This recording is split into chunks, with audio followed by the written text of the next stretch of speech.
This is a relay project. Real Talk starts right now. Here's Ryan Jesperson.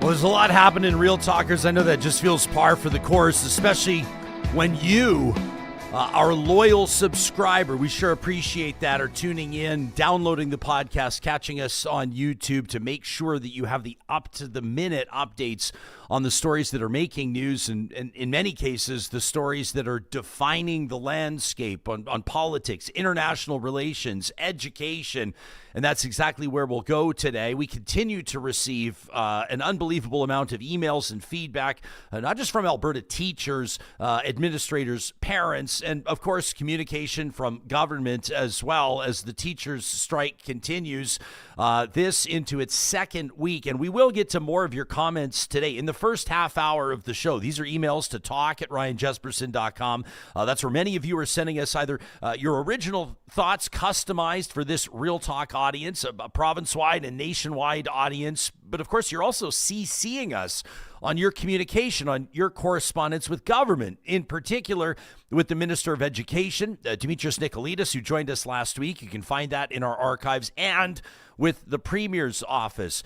That to come. Plus, we're going to have a little fun today. For those of you that are, of course, impacted by the drop in temperatures, perhaps you've already got your pumpkins, or maybe even you have your front lawn decor out. We've got a couple of those big skeletons, like the 12, the 15 footers up in our neighborhood. Our neighbors are all in. NorthwestFEARfest is back. The Metro Cinema at the Garneau, that's coming up in just a few days. And we put together a roundtable on the back nine of this episode. If you want to step outside the news cycle, have a little fun, and find out what's happening in the world of horror. We encourage you to stick around for that. We're also, though, of course, going to lead off on the stories that have been making news globally, and that includes our conversation with Supriya Dwivedi, who joins us first episode of every week this week, and the Thanksgiving holiday. It was a Tuesday. It was our most recent episode, October 14th, if you missed it. Supriya, of course, a former senior advisor in the Prime Minister's office, giving us her take on that Israel-Hamas, that Gaza peace deal, as they're calling it, struck in Egypt. Canada's Prime Minister was there. We also talked about Foreign Minister Anita Anand's mission to India, now China, and that's where Nick Taylor-Vaisey is going to pick it up for us today. Since he took over for Justin Trudeau, Prime Minister Carney's been moving fast, and he hasn't really had a choice to define his government, especially amid the trade uncertainty with the United States, and showing the world along the way what the Carney era in Canada will look like. And this recent trip to Egypt, not just another overseas photo op, albeit on short notice. Nick will tell us more about that. It was a clear signal about this government's priorities. So at the same time, Minister Anita Anand on her own diplomatic circuit, so to speak, India, China, walking that line between re-engagement and realism. Supriya says Canada's elbows are down on India.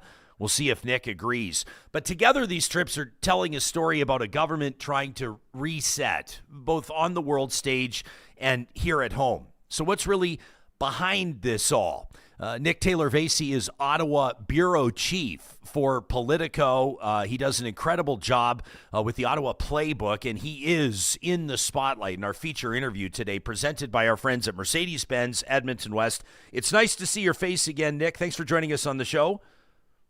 It's good to see you. I wish I could be there in person. Well, it was wonderful to have you here just a short time ago. For Real Talkers that may be hearing you for the first time on the show, maybe this is their first time listening, period.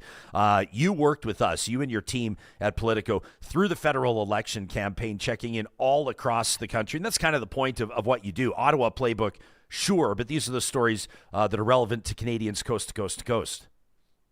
Yeah, I mean, that was a fun partnership. And I think the best part of it was that you and I got to collaborate. You were in our platform as well, connecting Ottawa to Alberta, which is, it's always a useful conversation to have and a useful linkage to keep alive, but it's also never hard to find stories there that are relevant to both of our audiences. Yeah, to say the least. Well, let's get to Canada Playbook, and I want to encourage our audience to subscribe. They just go to Politico.com, click on Canada. You can't miss it. Nick, I subscribe, and you give me story ideas every single day, and I'm grateful for it with credible coverage there. But in today's edition of Canada Playbook, you describe Carney's Egypt trip as chaotic, and it's about more than just the time frame, but it sounds like world leaders, we're talking about some of the most powerful people on the planet, summoned by the most powerful person on the planet, arguably the president of the United States, on really short notice. How did this all come together, this so-called Gaza peace deal? Yeah, from the Canadian perspective, it came together real quick. So quickly, in fact, that the Prime Minister's office says that there was no Canadian Armed Forces personnel available to fly a government aircraft to Egypt. And so the government was forced to charter a plane, a Bombardier Global Express variant, that got them overseas and back. They took some heat for this because there were no journalists on that plane. There was, of course, a photographer who tracks the prime minister everywhere he goes around the world. But the Parliamentary Press Gallery and a lot of us in that gallery, none too pleased about sort of the lack of critical voices that were following the PM. But this morning, my colleague Mike Blanchfield was able to extract some details about that trip, and that's what you're alluding to, this sort of chaos of how quickly this came together, where you have essentially dozens of world leaders in a room waiting for Donald Trump. And according to the source that Mike spoke to, who's pretty close to that, who was pretty close to that room, they got a lot done in those conversations while they waited for POTUS to arrive. It was kind of a window into how diplomacy really works. Like, we often get the readouts that follow these conversations that are very sterilized. They talk about frank or productive or constructive conversations between leaders. And the release that they put out after Carney's trip was using different language, and it was a little bit vague about the conversations they had. So Mike got a little insight into exactly what the vagueness of dozens of people being in the same room actually kind of felt like. And what it felt like was close quarters and conversation, almost because they had to, because if they didn't have conversation, they'd all just be sitting quietly in a room. And these are people who have some influence, of course. These are some of those powerful people in the world. So you come into this. I mean, you assume that world leaders can pivot, can shoot off the cuff with a clear understanding, a general understanding, having been briefed at least on the flight over, of what the dynamic looks like, what the top priorities might be. But did this represent, in your estimation, an opportunity for Canada that, I mean, candidly kind of fell into Carney's lap, that may otherwise not have manifested itself on this timeline at least? Yeah, I mean, the question of Canada's real influence in the Middle East is the answer to that is always, well, we don't really have that much influence. If you talk to people who've served in Canadian missions abroad, people who just track Middle Eastern issues and affairs from outside the Canadian missions, the Canadian footprint there to this point has either atrophied or just never in recent memory been that strong. So the fact that Carney was in the room is better than Carney not being in the room. And I think that's maybe the low bar that the Canadian leader could hope to meet as most other world leaders gathered in that place. So as is detailed in Canada Playbook at Politico.com, the conversations around next steps, which at least optically would represent some progress, include expanding security sector reform, increasing humanitarian aid, and contributing to a stabilization force. These are certainly relevant. I mean, we'll take maybe each of them in piecemeal fashion and touch on them. But generally speaking, for Canadians that acknowledge what you just did, which is that as much as we love this country, as proud as we are to be Canadian, when Canada talks on matters of international importance or international conflict, not everybody always listens in the same way as when the United States swings its hammer. There were some commitments made, some progress made, for Canadians that are pleading in earnest for Canada to do what it can, to contribute what it can. Fair? Yeah, I think that's a fair point. I mean, Canada's always there to chip in, and chip in may actually be understating it. I mean, Sure. hundreds of millions of dollars for humanitarian assistance in Gaza or any Palestinian territories is not nothing. I mean, this is real money that will help people.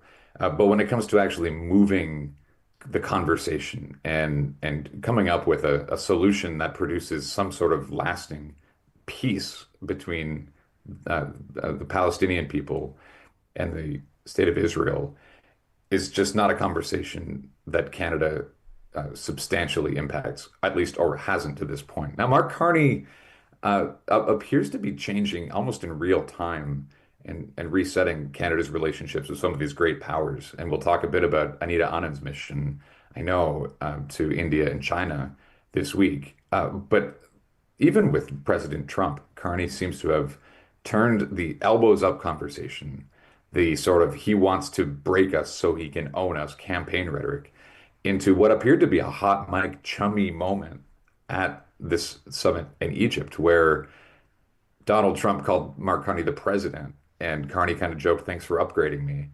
And then Trump sort of needled him and said, "Oh, did I say? At least I didn't say governor." Yeah. And this is just the kind of stuff that even 6 months ago, if we had been, if somebody had told you and I right now that that would be the state of the relationship between these two leaders, I think we probably would have laughed, just because that was not the way that Mark Carney, of course, in that context earlier this year, was talking about Donald Trump or about the United States. It was basically fear this man. Actually, you know what? Don't fear him. Elect me, and you won't have to fear him because I will deal with this.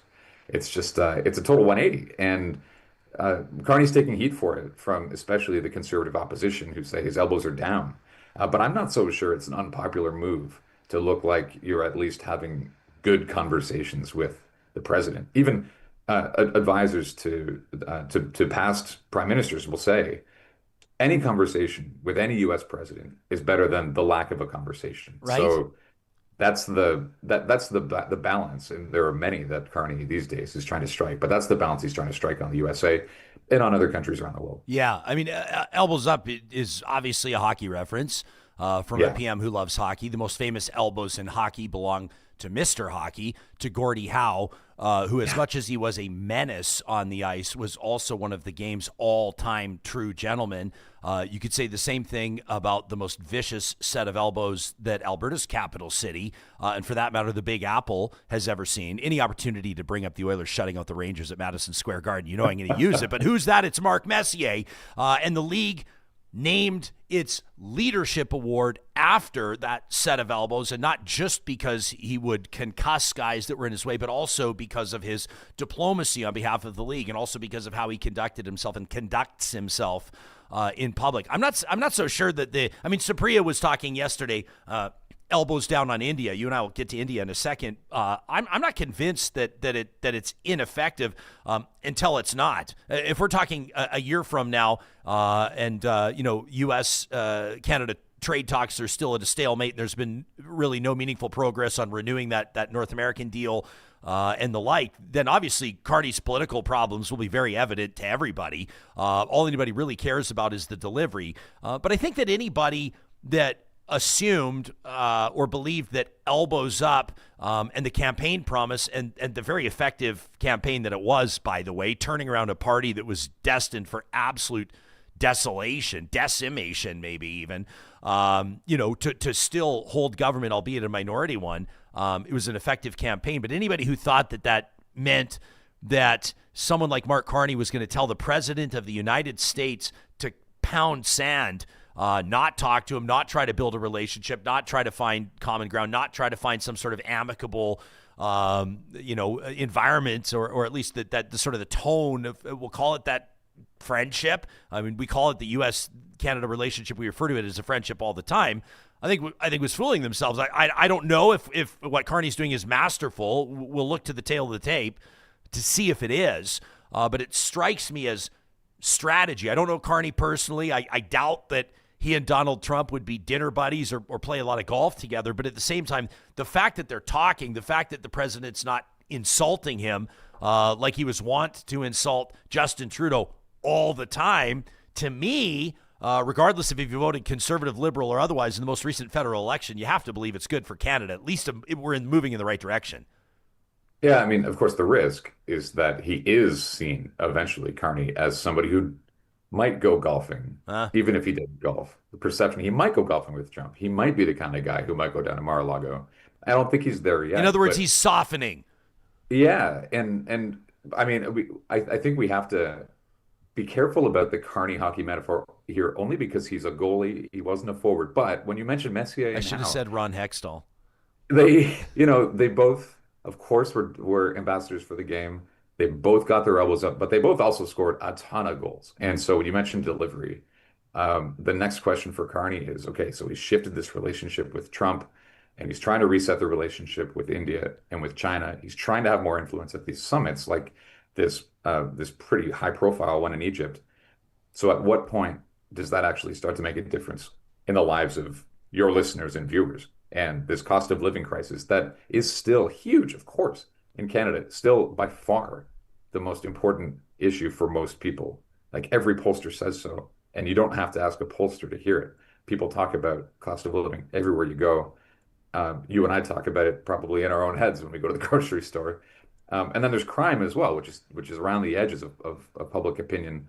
And so Carney's got to start to get stuff going at home. He's got to start scoring some goals there. Okay, I want to talk to you about that in just a little bit. Nick Taylor-Vaisey from Politico's Canada Playbook. He's the Ottawa bureau chief for Politico, joining us in our feature interview presented by Mercedes-Benz Edmonton West. Jillian's in our live chat, powered by Park Power, says, yeah, people don't listen to Canada per se, but they do watch how Canada moves.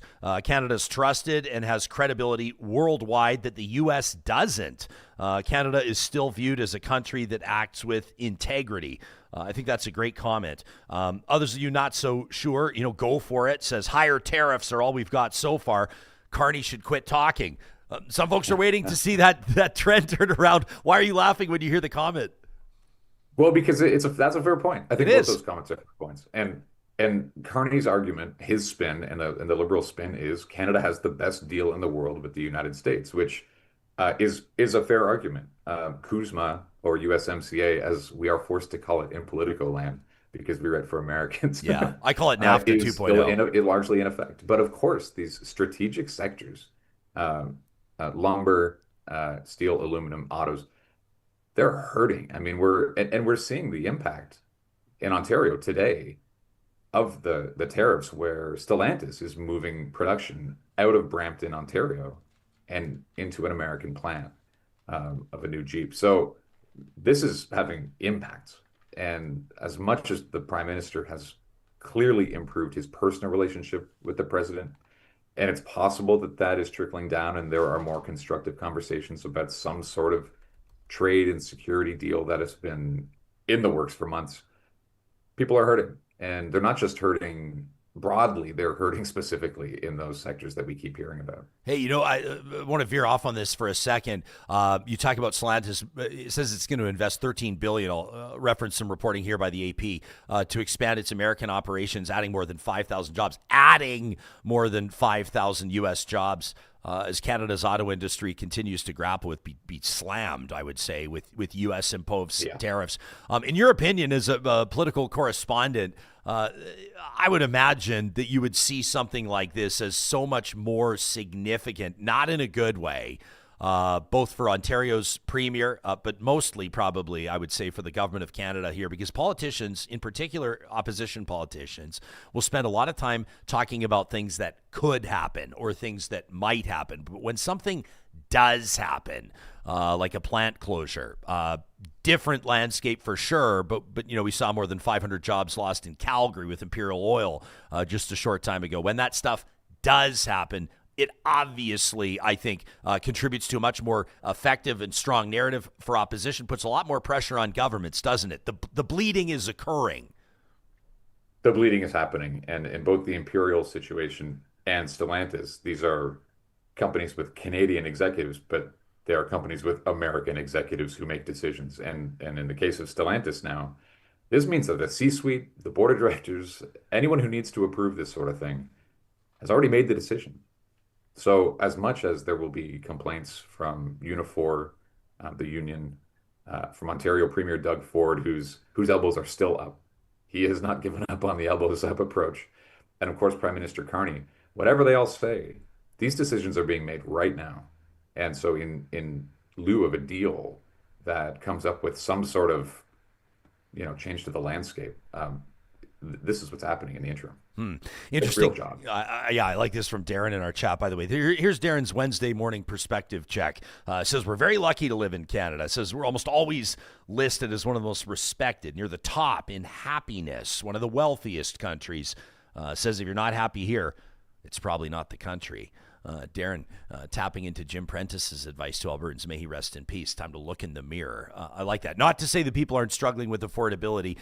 Nick, I want to ask you about the trips, India, China, your assessment of what's happening there, and maybe some of the top national stories that you're covering in just a moment. Nick Taylor-Vaisey joining us, Ottawa Bureau Chief for Politico. You can subscribe to the Canada Playbook at Politico.com.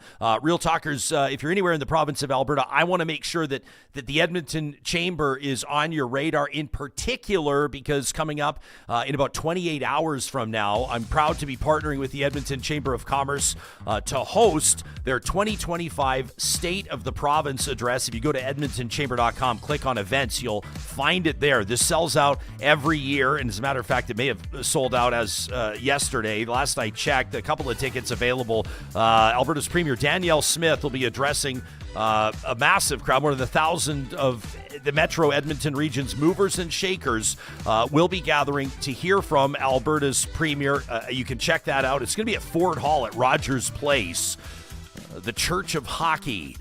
And of course, you know that the Premier's going to have a lot in front of her as she talks about where Alberta is right now, where Alberta is going. It's an annual event presented by the Edmonton Chamber of Commerce you don't want to miss. This is just one of the events on their calendar. Your opportunity as an Edmonton Chamber member to rub shoulders with like-minded individuals, entrepreneurs, people that are making it happen. I could talk about the benefits of membership to the Edmonton Chamber of Commerce. I'd need more than an hour. Check it out yourself today at edmontonchamber.com. Now, when I'm there on stage, and anytime that I'm on stage, I'm trusting the team at The Helm Clothing to get me looking my best. I absolutely love the retail experience that is The Helm, a contemporary 3-story retail experience. Absolutely stunning, right in Edmonton's downtown core, about a block and a half from where we're talking to you right now in the historic Mercer Warehouse. Downtown Edmonton, that's where The Helm is too. They're focused on custom suits, luxury casual wear, and they've got you all set for the fall and winter seasons right now. It looks incredible in there. If you're into, Ralph Lauren, Zegna, Brunello Cucinelli, Luigi Bianchi, these are the ones that I love. You'll find it all at The Helm Clothing. I love the personal touches there. I walk in, I say, guys, put some outfits together for me. Help me look my best. Ask for Chad when you're there at The Helm Clothing. Find him online at thehelmclothing.com. Pathways Alliance, if we're talking about the Canadian economy, we got to talk about Canada's oil and gas sector, and in particular, the oil sands. Pathways Alliance is the 6 biggest companies in Alberta's oil sands working together as they power Canada's economy to move forward and meet global demand and global expectations when it comes to energy. You can learn more about the economic benefits of Canada's oil and gas sector. Learn more about what Pathways Alliance is all about by visiting their website. That's pathwaysalliance.ca. I know I don't have to tell Real Talkers who were just a short time away from the municipal elections across the province of Alberta. That's October 20th. Many of you letting us know you've already completed your advanced ballots. Way to go, Keeners. That's a compliment, Keeners. The team at CSU 52, that's Civic Service Union 52, there's 7,000 plus members, want to make sure that you're focused on what Edmonton, the capital city, would look like as an Edmonton for everyone. They put a website together for your review, edmontonforeveryone.ca. This is where the CSU 52 members, I'm talking like 311, 911 operators, rec center staff, library staff, technical staff at the Edmonton Police Service, shout out to TELUS World of Science, and so many more members. The people that are making Edmonton work proudly, quietly, and every single day are laying out their priorities for what they want the capital city to look like, not just through this election cycle, but for years to come. You can tap into that resource yourself at edmontonforeveryone.ca.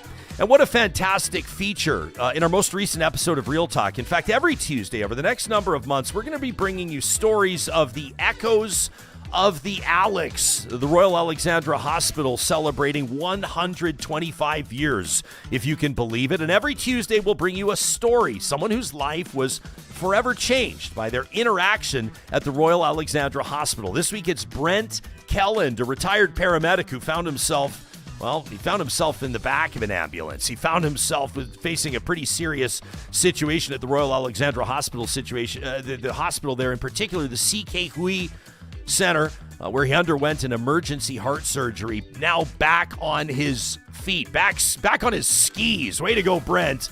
It's really an amazing story.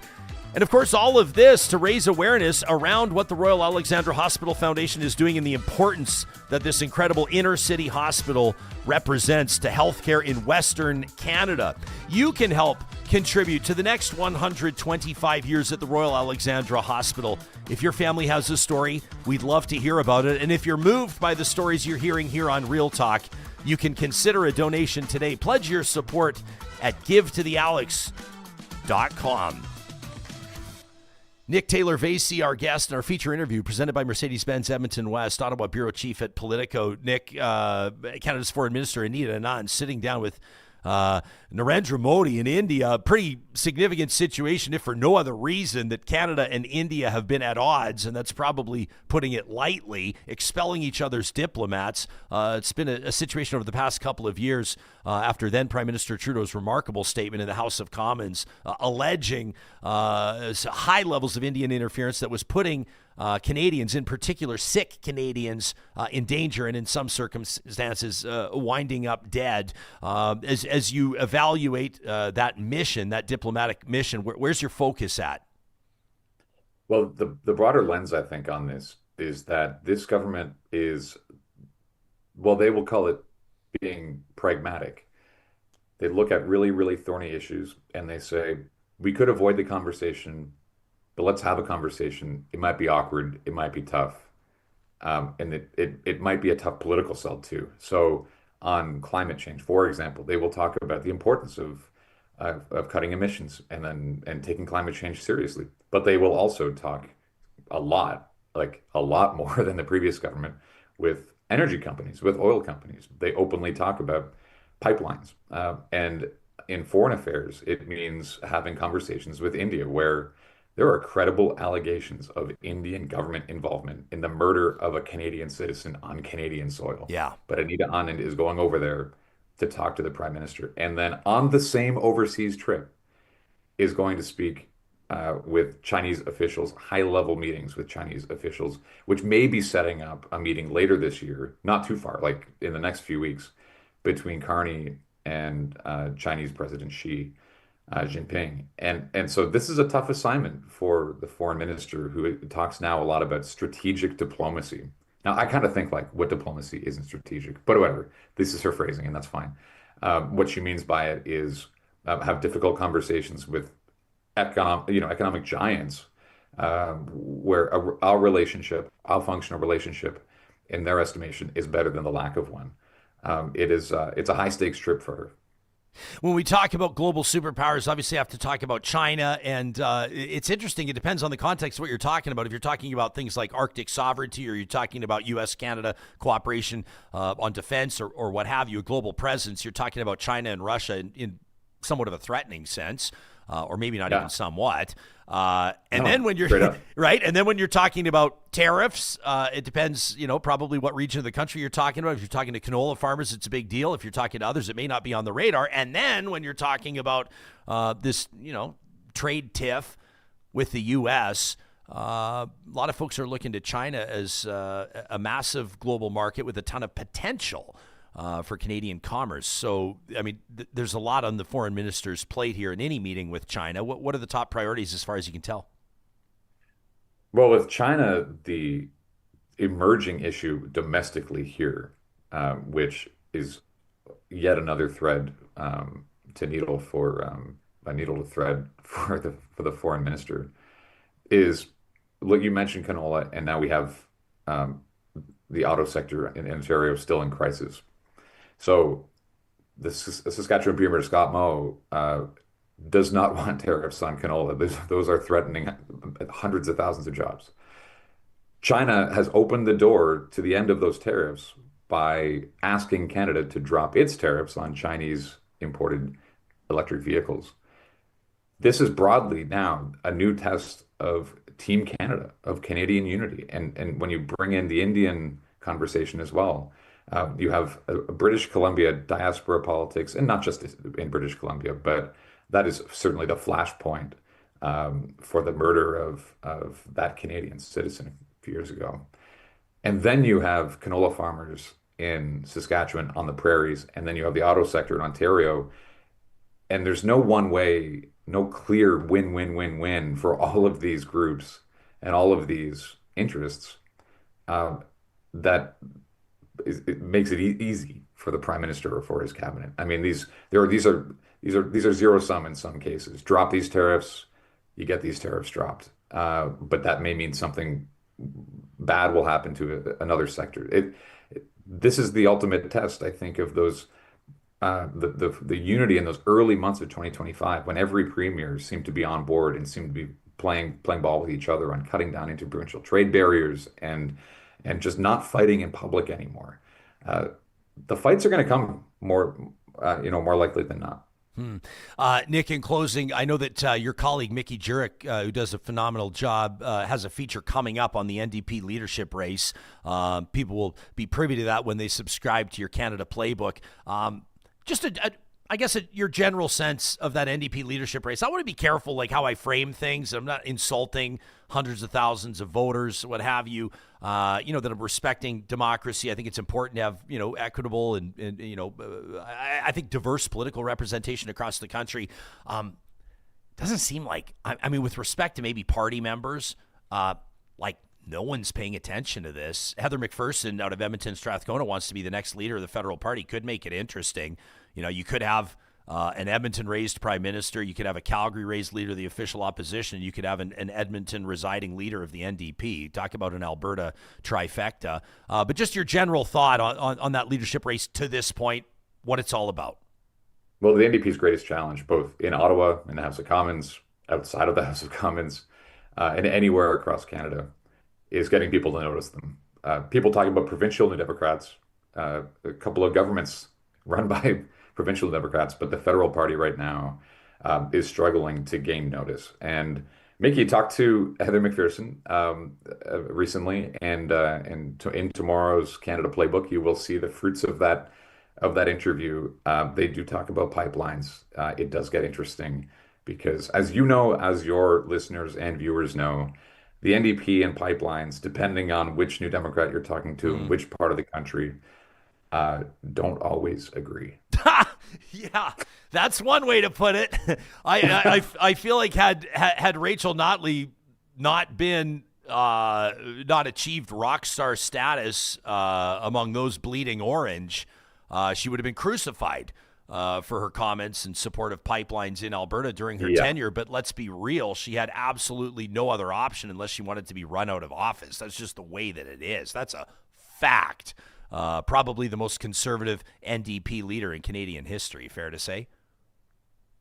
Yeah, and she endorsed Heather McPherson's run for leader.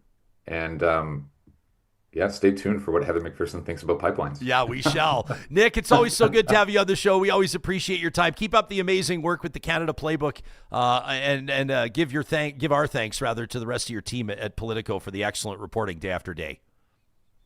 Thanks, as always, for having me on. Anytime, buddy. That's Nick Taylor-Vaisey, Ottawa Bureau Chief for Politico, in our feature interview presented by Mercedes-Benz Edmonton West, the best or nothing. In our live chat, powered by Park Power, like this comment here, Fetter, good to see you there, Stephen Fetter, in our live chat, says, dealing with Trump would have been a challenge for any prime minister. Where Carney needs to get to work is these pipelines. He goes, he's got to get something built and not rely on the Americans as much as we do. He's been talking a good game thus far. I think that's a fair assessment.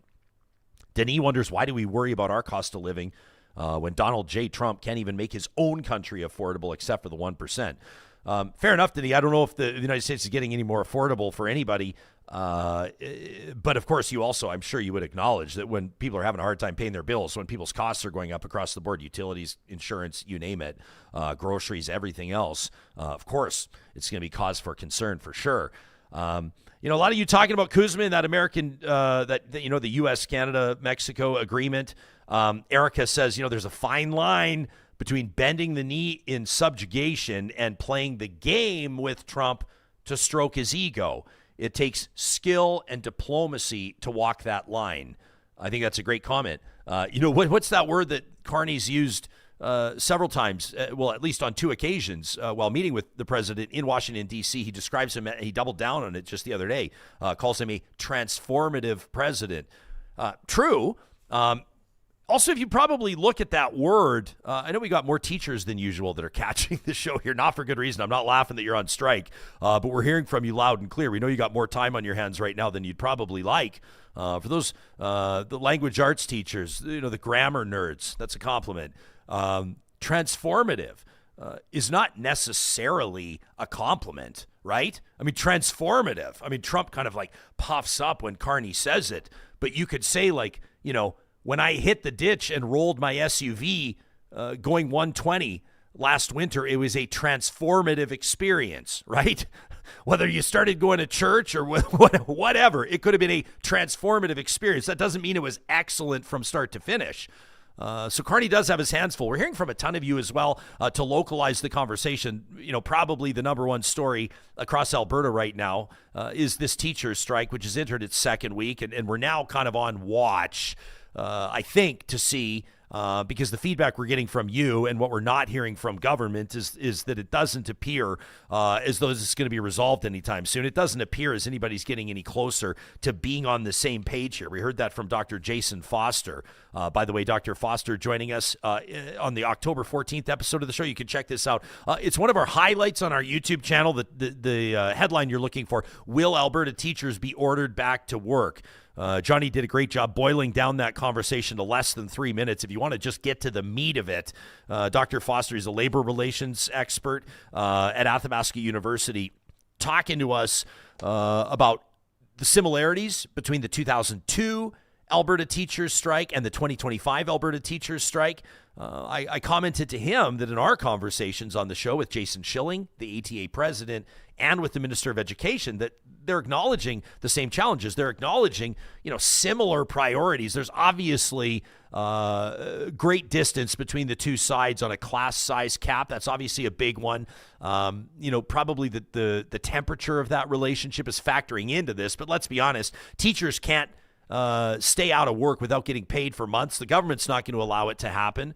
The education minister telling us that as soon as they believe that irreparable harm is happening, that they will consider ordering teachers back to work. And great comments there from Dr. Foster if you want to check that out. Nick in on this says, here's the TEBA. This is the government's negotiating team, essentially had nothing to offer at the table when talks resumed after Thanksgiving. Nick says government started publishing what they offered to teachers, step up with a new offer. He says you can't BS about bargaining in public now. Cherie says, I fear that this is going to be a long strike. Says my husband's going crazy not teaching. And our bank account isn't going to like it either. We heard from a couple of you, 2 teacher households. You're really feeling it. Darren says the biggest issue is the government's $2.6 billion cap. That's what they're willing to invest, and it still leaves us with the lowest funding in the country, and they're not willing to admit that that's the issue. Nick goes on to say, by the way, legislation putting teachers back in the classroom will not be an end to this. Says job action will continue. Things like no field trips, no sports teams, and the like. Jason said as much talking to us yesterday from Athabasca University again.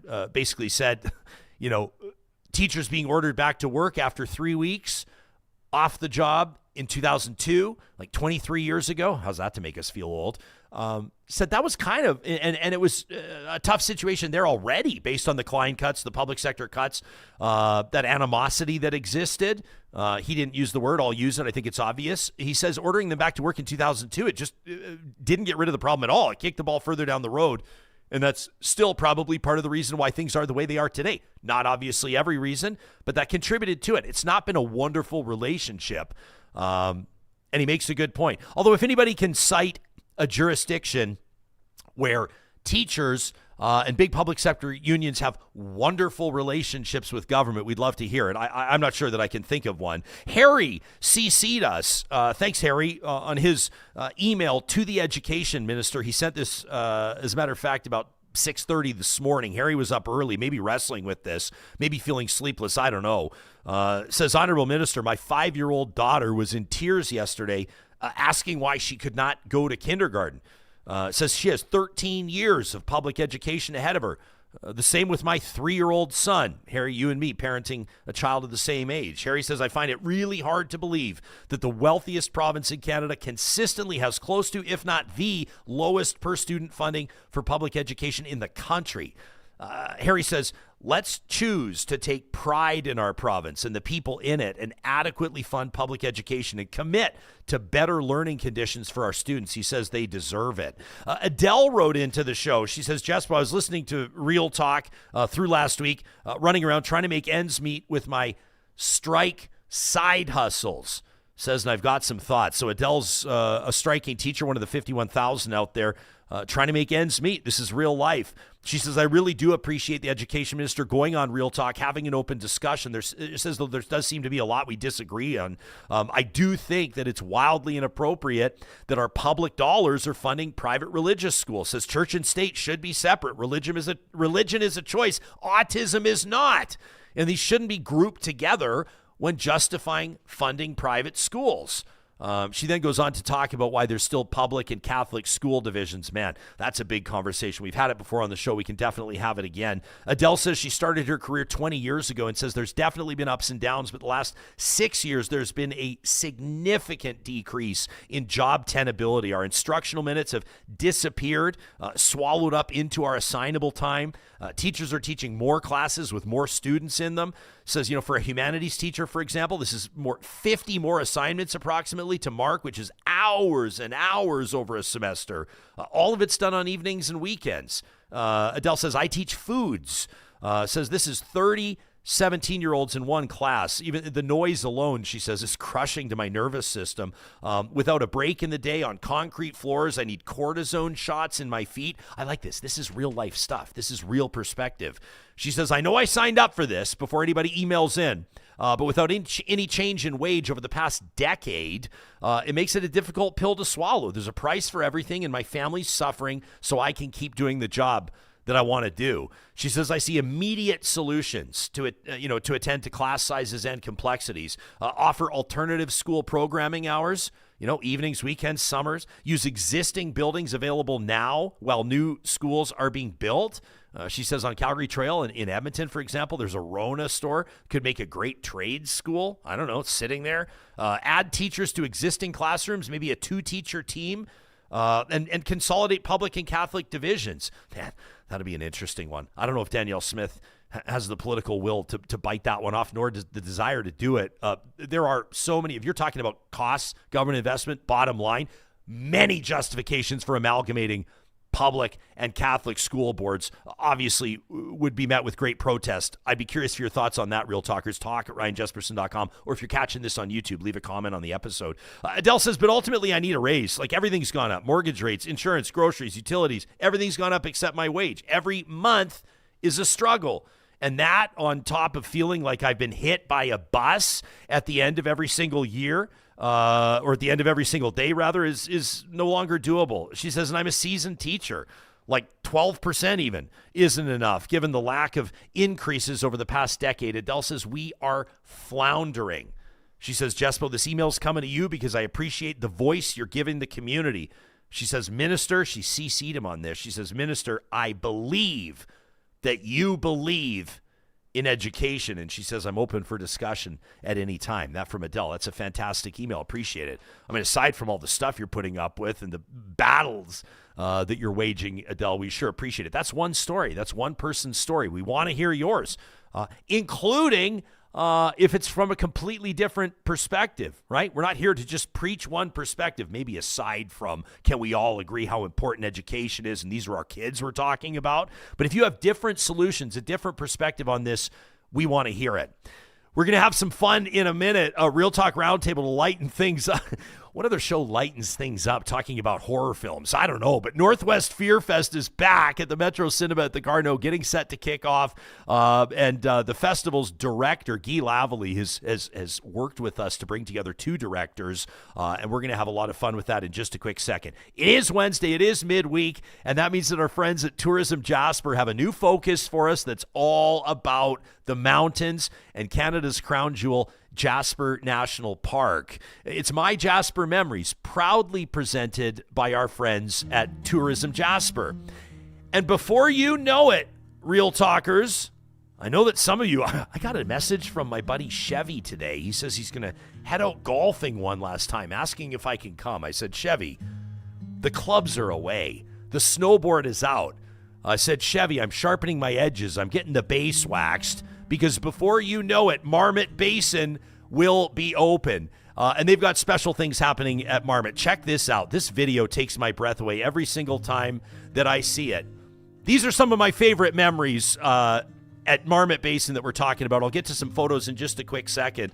But right now, you need to know that the Rockies are already seeing their first fresh snow, and Marmot Basin is gearing up for a mid-November opening. This season, Marmot is rolling out some high-value offers to help families spend more days on the mountain for less. They've got an opening special that you're going to want to check out, and this opening day runs all the way through till December 19th. There are no strings attached. Kids 12 and under are going to get free lift tickets, free rental equipment, and a free breakfast at Marmot Basin. There is no fine print, and there are no blackout days. What? From opening day all the way through to December 19th, kids 12 and under, free lift tickets, free rentals, and a free breakfast at Marmot Basin. Unbelievable stuff. Plus, they're offering their family package, which you're going to want to check out. This is 2 adult lift tickets. Check out. I want to share some of my favorite photos with you here. These are when we talk family at Marmot Basin. Here we are, Bins, Laws, and I on one of those quads. They've got a new one out there too, by the way, about a year old now, enjoying an absolute dump. Fresh powder out there. Marmot days are the best days. Can we all agree? Memories that we'll cherish for the rest of our lives. We've had the little guys out there too. This is me and my son Wyatt strapping in, getting set for another memorable ride. There's no smile on a kid's face like when they're ripping huge turns at Marmot Basin, right? I look back, I smile every single time I see these family memories on the hill. Sometimes it's shredding, and sometimes it's in the lodge, right? Here's Wyatt. Carrie and I go for a few rips while he takes a lesson. We come back and we ride the afternoon together. He loves all the chairs, and he's working his way up to get all the way to the top. One of the things we love about Marmot, by the way, is even if you're an intermediate rider, like if blue runs are your thing, look at this one. For those of you on the podcast, I'm taking a trip down memory lane. This is one of Wyatt's first ever snowboard lessons. He was so excited to get out with the team at Marmot Basin. They do just a beautiful job with kids. They can also do lessons for adults, too. It's never too late to get started. And here's Bins giving us the thumbs up before he heads out. Unbelievable. These are some of the best days that we've had in the mountains. Some of the best days in Jasper include days at Marmot Basin. And again, the family package, 2 adult lift tickets, 2 children or teen tickets for $289 through till December 19th. It'll be $349, still available through the season after December 19th. This is one of the best family lift ticket values you're going to find anywhere. I mean anywhere. $289 for 2 adult lift tickets, 2 children or teen lift tickets for $289 up until December 19th, and that opening special, remarkable as well. 2025-26 season passes are now on sale.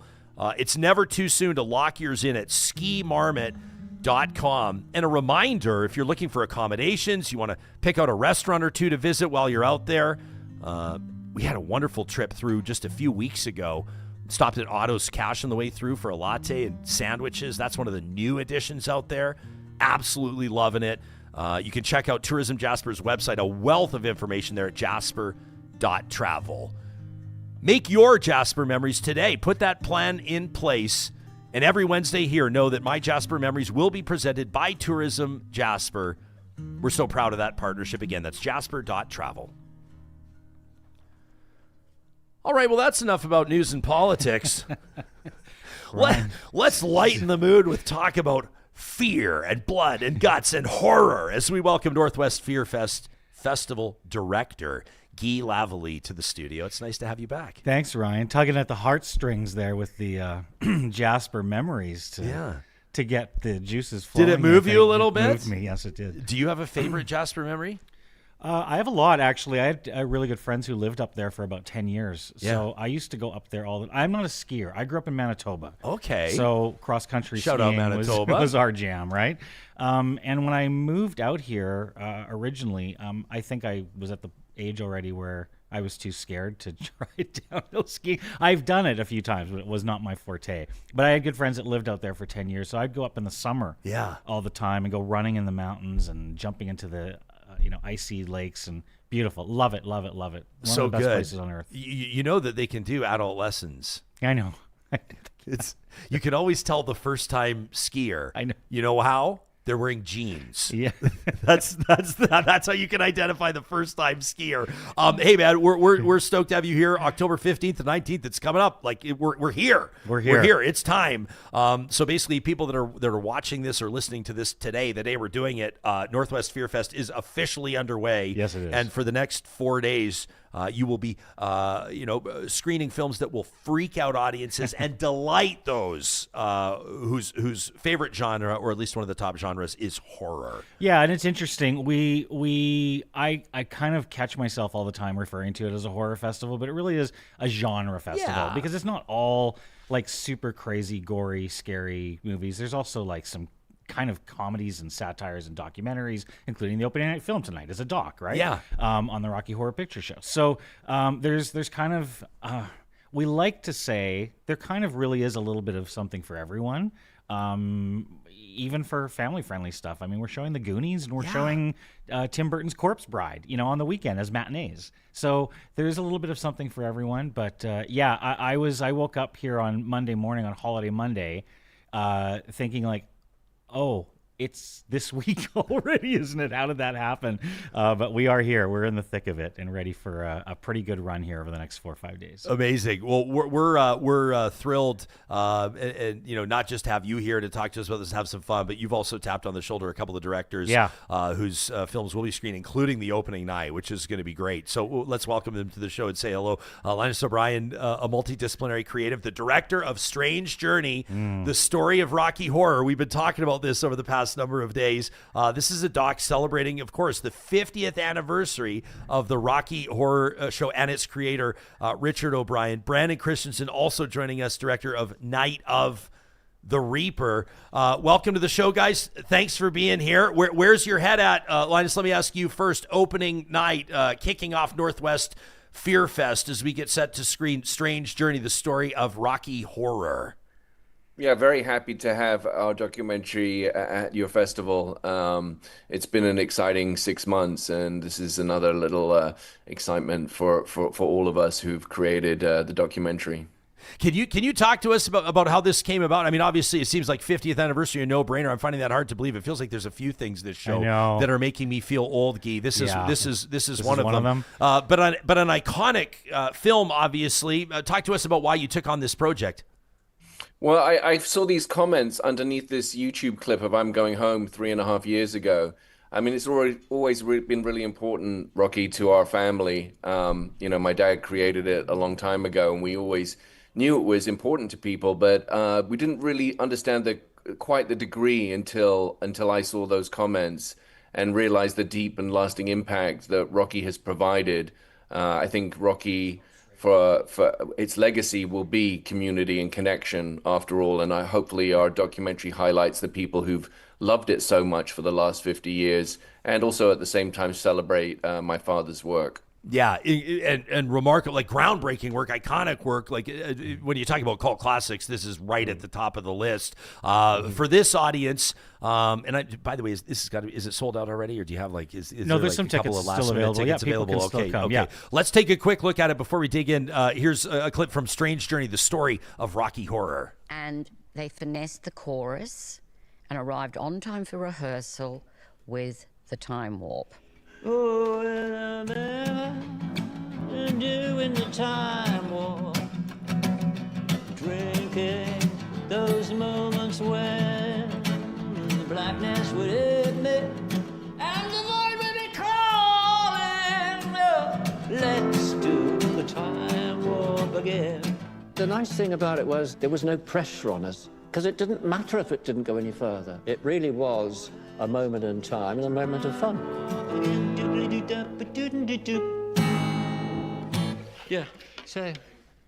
What a cool behind the scenes look there. The combination, I mean, the sort of the musicality of it, obviously, and then the storyline itself has to be, I think, part of the reason why audiences so connected with the original Rocky Horror. What was it? I mean, you came up with that. You came up observing it. Was that something that was evident to you, even as a young man, or as you participated in this process, did it continue to reiterate itself in different ways? Yeah, I think the story of Rocky really resonates because it's really the story of Adam and Eve for the most part. You know, Brad and Janet, Adam and Eve, and Frankenfurter's the snake, and you mix that with the the origin story of Frankenstein, and you've kind of got the basis for the story. It's still, Rocky works on multiple different levels. I think there's the music, there's Tim Curry's performance, there's the transgressive themes, and we explore all of that in the documentary. When you're programming, like, opening night's a big one too. Yeah, so I'm going to jump in here. I had the good fortune of seeing Strange Journey at South by Southwest this year. Okay. Which I believe was the world premiere. And we got a chance to talk to Linus after the film at a little event. And I told him at that point, I'm like, we have to have this film for Edmonton for FEARfest.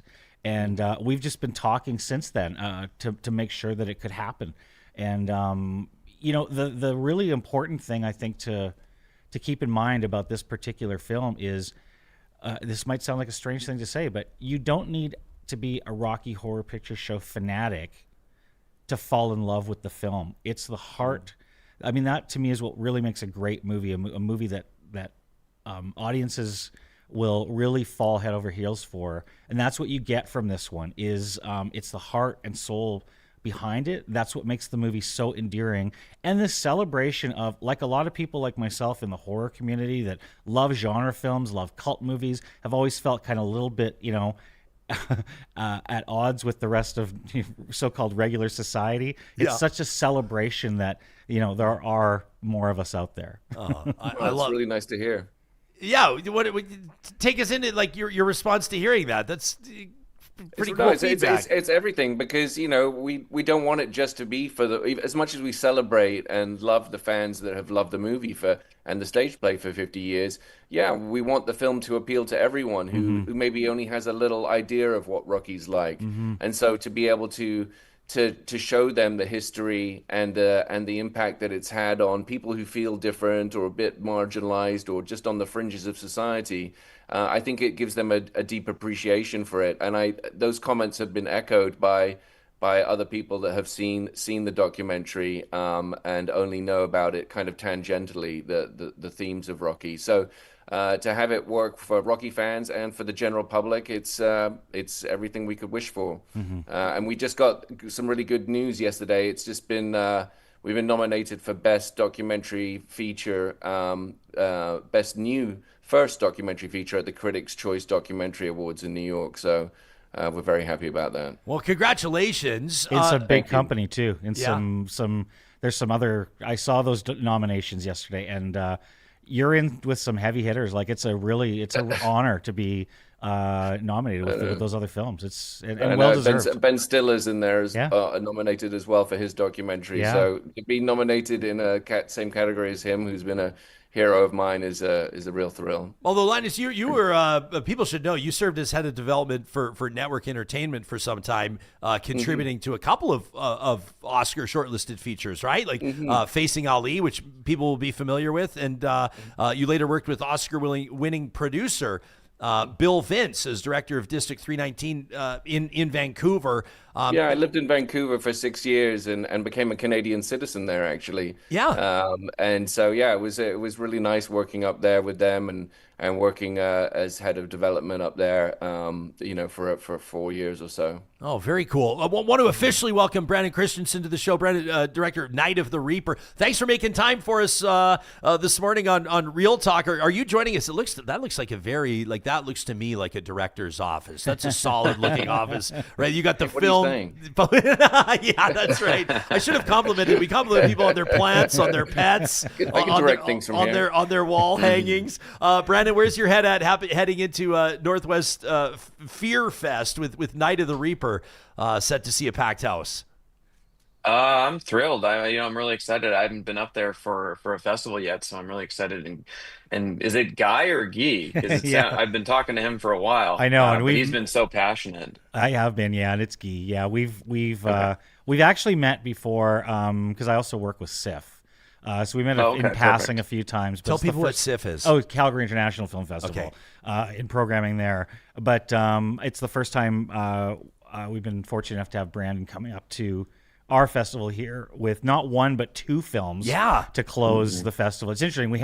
This was kind of like the theme for today, having the filmmaker of our opening night film and the filmmaker of our closing night films. And I'm just going to jump in before Brandon starts speaking. Okay, we want to play a clip from his film too. But you go ahead. And I've got to tell folks, if you haven't yet heard of this wonderful Alberta filmmaker Brandon Christensen, you're going to. He's, I think, one of the brightest emerging genre filmmakers around right now. It's hard enough to get one movie made. He's got two brand new films, Body Cam and Night of the Reaper, that we're so excited to premiere both of them on Sunday night. Double feature, right? Double feature, yeah. And So Body cool. Cam kind of really subverts the found footage genre, and then Night of the Reaper takes your classic kind of slasher trope film and turns it into one of the scariest, if not the scariest movie of the year. So we're so excited with these bookends for FEARfest this year. Wow. Well, let me just ask you to respond to that, Brandon. That was like 2 minutes of uninterrupted praise. How does that make a guy feel? That's awesome. Yeah. When you said the one film, I was like, oh, okay, we're keeping Body Cam a secret for now. That's cool. But no, it's definitely like a chapter in my life that I'll never continue, having two films come out at the exact same time. So no, it's awesome. I had a blast making both of them, and they're both completely different. So I think genre fans going to this festival next week are they're just gonna see two completely different things from me and my team, and it's exciting. I'm excited to see everybody and how they react to it. Well, why don't we take a look at Night of the Reaper in just a quick second here, Brandon? John, can we tee that up? Is that ready to rock here? Before we get into kind of the brass tacks of it and talk. Did you say found film genre? Found footage, yeah. Found footage? Yeah. What is that? Is that Blair Witch Project, Paranormal Activity? Yeah. Yeah. Okay. That kind of idea of like the POV, the camcorder, But this is the body cams. Yeah. On the car. It's so a cool. really clever idea. Okay, so body cam, the double feature. By the way, everyone can just check out NorthwestFest.ca/FEARfest for details on everything that we're talking about, as well as to get your tickets, and we'll punch that as we have been into the show notes to make it nice and easy for you. But this is Brandon's masterpiece, one of the two that you're going to see here at Northwest FEARfest. Here's a scene from Night of the Reaper.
I feel like I'm about to jump out of my seat. There it is. If you want to see where that goes and how it ends, you're going to have to check it out at NorthwestFEARfest. Brandon, talk to us about what we just saw. You know, to get Pat Benatar in an indie movie is it's quite a thrill. So, you know, that wasn't written into the script or anything, but our music supervisor came in with this list of songs and that was on it. And when I was kind of just clicking through, you know, that song played and I just sort of saw this scene of this young girl who's put the kids to bed and she's kind of like rocking out for the first time and singing and dancing.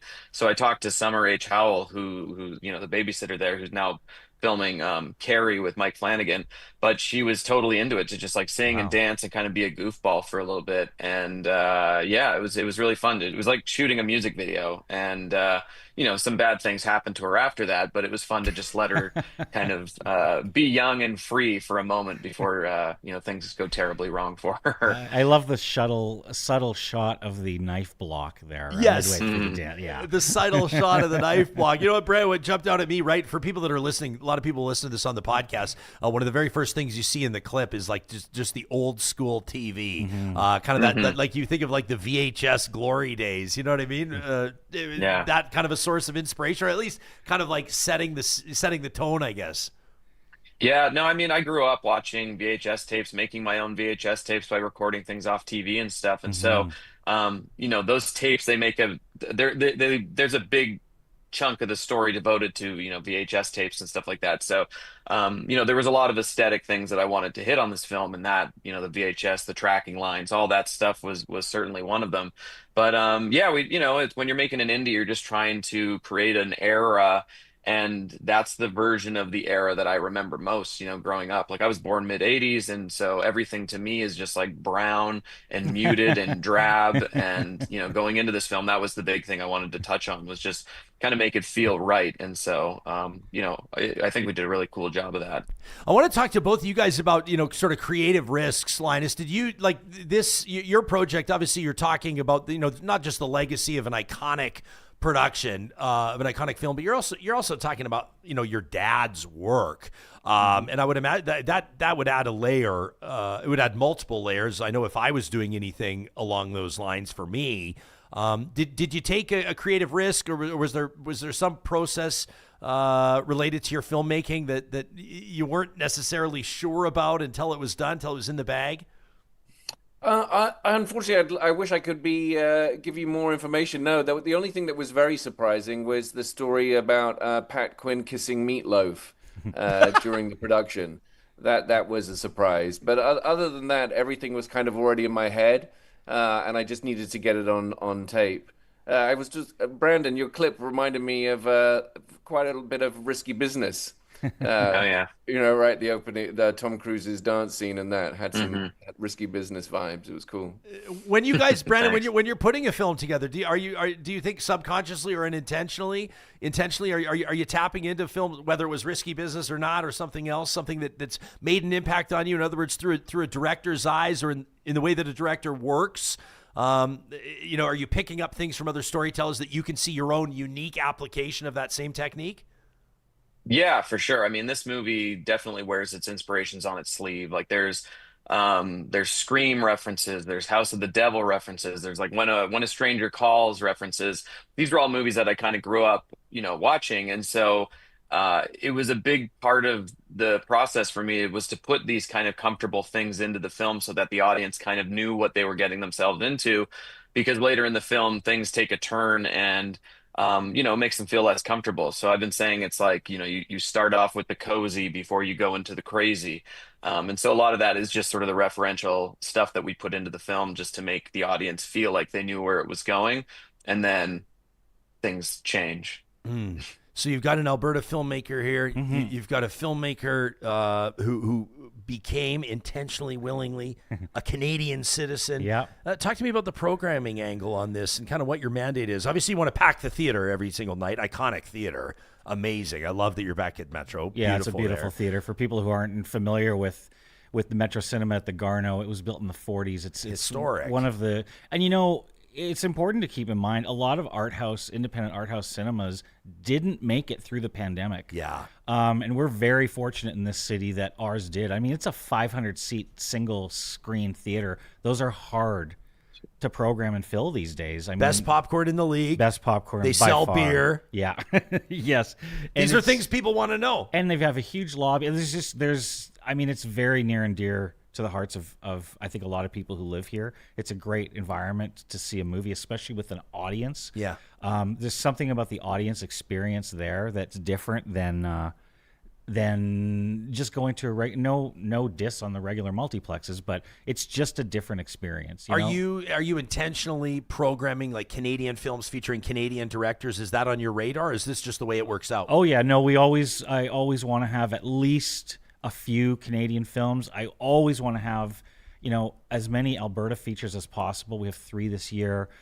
We've got a couple of Alberta shorts, and then some Canadian films like, Dream Eater that's playing tomorrow night, Thursday night after Influencers. There's a back-to-back Canadian films. I mean, there's some amazing genre work being done in this country that if people aren't aware of that, it's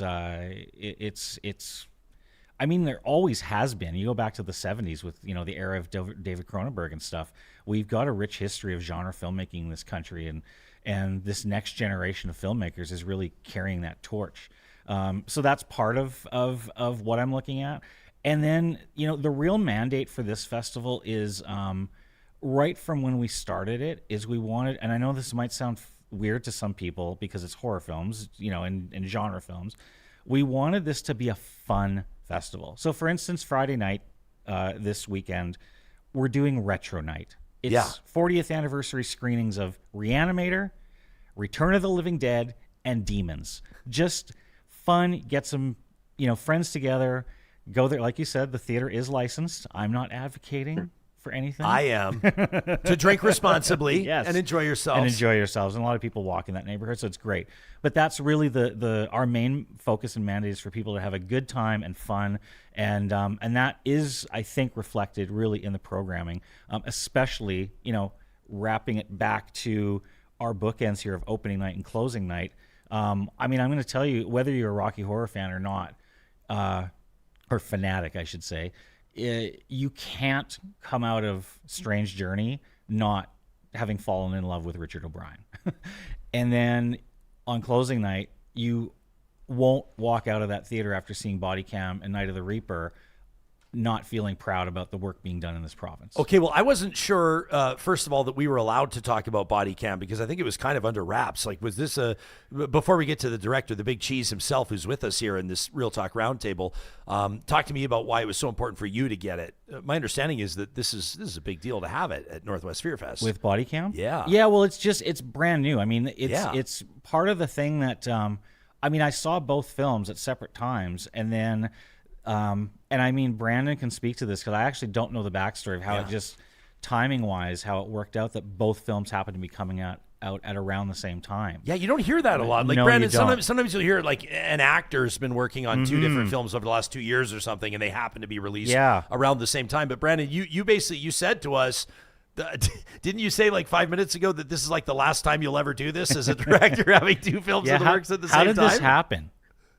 It was kind of just we shot Body Cam in 2023, and the post production on it just took so long, like 2 years, because there's a lot of visual effects stuff that I can't do because normally I do my own VFX. Yeah. And so while we had this team in Vancouver that were working on it, and we just didn't have the money to pay them to do it at a rate that sped up the process at all. So they were just kind of working on it as they could. Right. And while they were doing that, I got the opportunity to shoot Reaper 2, which is a movie I'd been working on since like 2020. And so we shot that last October, and I was editing that while doing the VFX with the VFX team on Body Cam.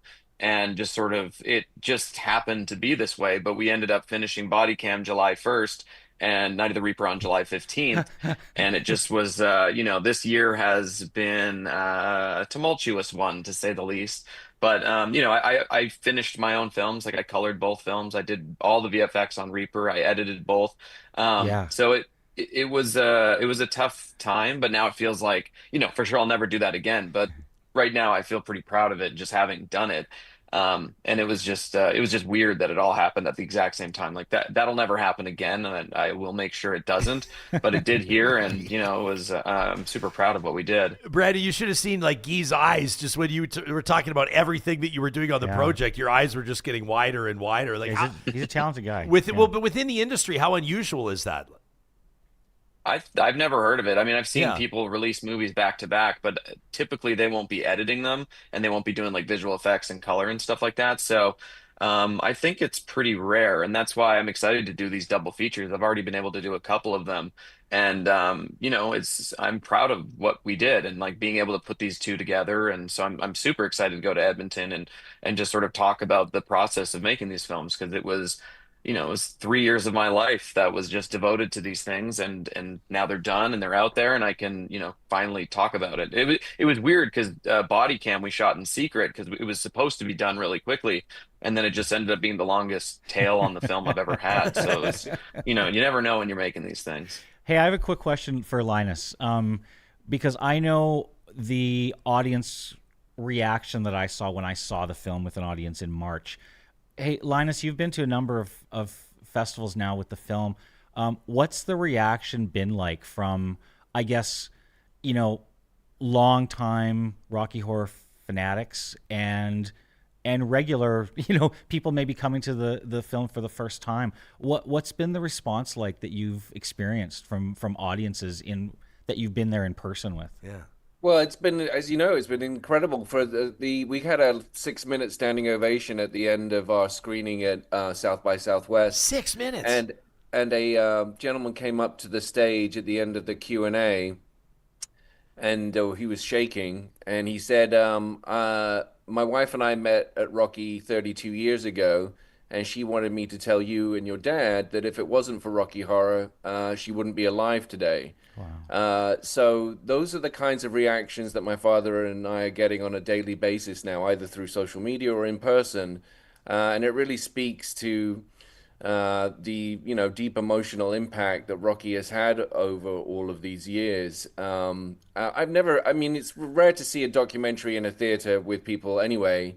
But for the last 6 months, I've been taking it to festivals all around the world, and I haven't experienced a film where people are laughing and cheering and crying at the end as well. So the reaction is better than anything we could have ever hoped for, and my whole team and I are really happy with the effect that it's having on people. That's amazing. It really is. It's a beautiful film. It's a beautiful film. I can confidently say that I will not accomplish anything in my life that will ever achieve a 6-minute standing ovation. I'll give you one today, Ryan. You give me one today after the show. Thanks very much.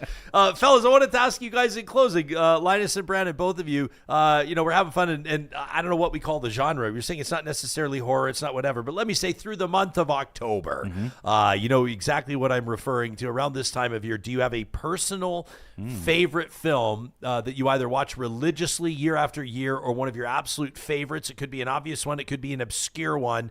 I know that the filmophiles in our audience will want to hear your answers. Linus, maybe you first. Well, two of my favorite films are Being John Malkovich and Blade Runner. They're kind of different vibes, but the production design that went into both of those films to create these kind of very realistic worlds, even though they're fantastical themes, is something that's always resonated with me. So yeah, those are two of my favorites. I love it. Brandon? Halloween has to be spooky movies for me. So, every year I try to watch a movie called Trick or Treat, which came out in 2009, I think. But I was just watching it 2 days ago. Yeah, it's like a flowing anthology movie where it's these 5 different stories integrated, and they're kind of all being told in the same town at the same night. And it's just, the vibes are spectacular. It's a very Halloween movie, so it just feels very appropriate to sort of cue up Halloween with it. I love it. Very underrated movie when it first came out. It kind of was lost. Trick or Treat? Yeah, that's become a huge cult classic in the intervening years. And it's great. Linus O'Brien, Brandon Christensen, thank you so much for joining us here on Real Talk. Congratulations on not just the responses that your films have seen to this point, but what I'm sure will be an incredibly receptive audience at NorthwestFEARfest. Wishing you both well in your continued creative ventures, and thanks again for doing our show. Thanks very No much. worries. Thank for you. having me. Absolutely fantastic. You can get your tickets today at northwestfest.ca/FearFest. I love when people ask you, is it Guy or Guy? I know. Because you and I have known each other for like almost 20 years, actually, which is wild if you think about it. 15 for sure. And people, maybe folks who don't realize you used to be the star of a feature that we would air on City TV called The Movie Guy. Yes, that's correct. And you would, and so you've been in this game for a long time. And one of the things I love is like I could talk to you about, compare, Titanic and Braveheart, and you could come up with some sort of those are just the two that came to mind. And you could come up with some like really phenomenal insight, and at the same time you have your finger on the pulse of like what all the independent filmmakers are doing, the documentaries that are top shelf, and I know that it's like obvious. I mean, it is literally your full-time job, but it's remarkable, and I just like, as a pal, I'm just really proud of what you're doing here. These next 4 days are going to be nuts for you. Thank you. Yeah, but fun. It's passion, right? It's passion projects, and someone has to do it. Like, I think that sounds like kind of, I don't mean that to come off like it just sounds like someone has to do it.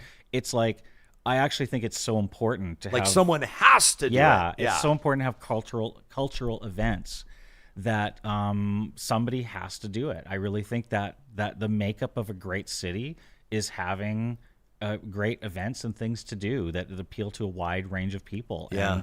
And that's why we do 3 different film festivals here in this town. Just our organization does FEARfest. We also do Northwest Film Fest, and we do Rainbow Visions. I mean, 3 completely different types of festivals and audiences, but all really important. And we felt underserved. So, but this one's the real. I mean, this is starting this festival is like a lifelong passion project for sure. I love it. I love it. Again, I mean, the lineup is really impressive. People can check it out online.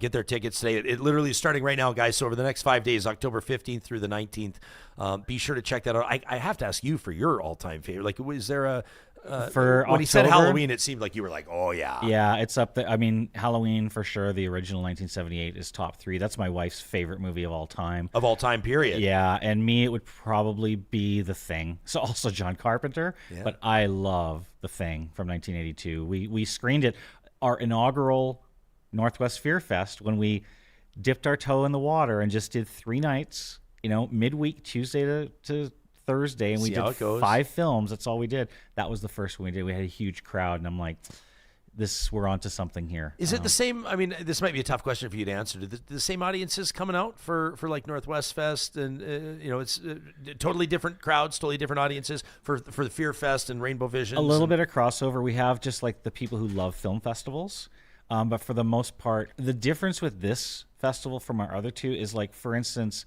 people will come to 1 or 2 films. For the most part. With FEARfest, we sell more passes than our other 2 festivals combined. Really? Yeah, and people will come to, like, if we're showing, I think we have 16 features and a short film package, and we have people who will see 14 of those. And that's the difference with genre folks, right? You want to see everything. I'd be that. If I was, like, not involved in this festival, I'd be getting a pass and I'd be going to every film. And one of the things that when we did the screening of The Thing, this is when the light bulb moment is, you realize a lot of these movies, like we're showing this year, Reanimator, Return of the Living Dead, people have maybe seen them, especially the younger generation and the university crowd. Maybe they've seen them on TV, or maybe they've heard about them, but for the most part, they've never seen them on a big screen. And for all the talk of doom and gloom of movie theaters, they've been talking about movie theaters dying since the 50s when television came in. And they still seem to be, kicking around okay. Seeing a movie like that with an audience is completely different than watching it on TV. Last year we showed Phantom of the Paradise. You can watch that on Hollywood Suite on demand anytime you want, any day of the week. Not the same. Not the same as having 500 people there last year with Paul Williams in attendance and people literally like screaming. It was such an exciting event. And that's what really, that's why we've really made the retro part of the festival a big part. Like, there's 5 retro features every year.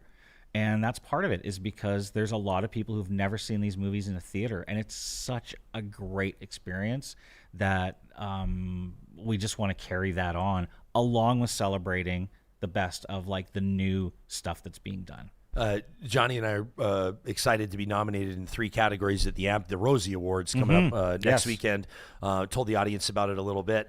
These are the AMPIA Awards, Alberta Media what is it now? Alberta Media Production Industries Association. They went through that rebrand, which is they kept the acronym and reworked it. I know. So, right? But good for them. So, but some of, the finest talents in filmmaking will be honored there as well. And I always sort of like in deference look over to them. Like it's just a whole other art form. And this amid, I promised you that we wouldn't drag you into politics or anything. But, right now, I mean, if people just Google Canadian film and television, they'll see on all the news results that this story has flared up, and it's an industry that is being impacted by our trade negotiations with the United States and the like, and I don't know if you have a comment on that, but I will say this: to hear from number one, a filmmaker who became a Canadian citizen while working in Vancouver, how cool is that? Another Alberta filmmaker who's doing incredible work.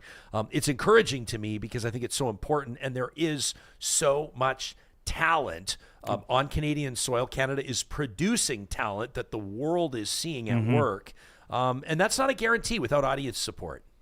No, definitely not. And the main driver, I mean, the main argument for doing this and having tax incentives and the like is it creates jobs. And that's, I'm under the impression that most provincial governments are in the business of, wanting to create jobs. I mean, they say it helps them. It helps their political survival when really they does. Create them and don't lose them. It really does. Yeah. And Alberta for many years had kind of fallen by the wayside with that. And we saw a lot of production moving. I mean, Saskatchewan was becoming a hotbed until they killed all their tax incentives, and now no one's going there. But so this is not that's a real thing. Like when the huge, tax incentives disappear, the work disappears.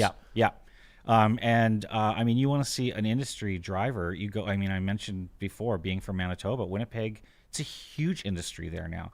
Half the movies that have been released theatrically this year, it's like, I'll see a building and we go, oh, another one shot in Winnipeg. Like cool. It's a huge economic driver. But what's happened here over the past 10 years is you're seeing a recognition of that. And, the industry is looking pretty solid here, I'd say. And what I love about Edmonton in particular is you get a lot of, like Edmonton in general, DIY. People will be like, I'm going to do it. I'm going to make it no matter what.